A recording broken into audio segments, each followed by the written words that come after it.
déjà, ce qui empêche à la jeunesse africaine d'aimer la culture et de s'attacher à la culture, moi, je pense que c'est le fait de rester attaché aux habitudes de l'Occident. Lorsqu'on évoque l'Afrique, c'est tout un héritage qui s'invite, des histoires tissées, des grandeurs de lutte, des beautés et parfois des silences douloureux. Curieux est aller à la rencontre de celles et ceux qui pensent, qui doutent, qui espèrent, car être africain aujourd'hui, c'est porter le passé, interroger le présent et rêver un avenir plus lucide.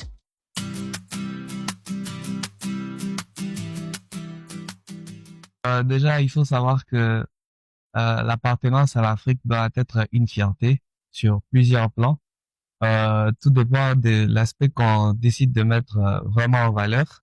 Euh, il y a la fierté culturelle par la musique, par des productions cinématographiques qui mettent en valeur la culture africaine, euh, par des écrits aussi, des œuvres littéraires.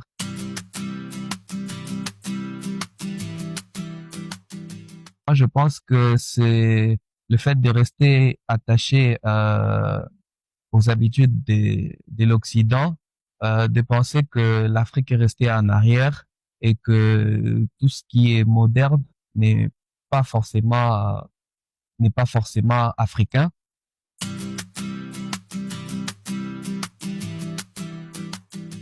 Je dirais non.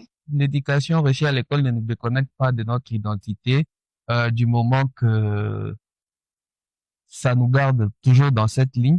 C'est vrai qu'il y a ce qui a été ajouté certainement par les Occidentaux, parce que vous savez déjà que la plupart des manuels que nous utilisons dans l'éducation des bases venaient de l'extérieur, mais ça ne fait pas que nous allons abandonner l'Afrique pour ça. Non, je pense que non, l'éducation reçue ne nous détourne pas.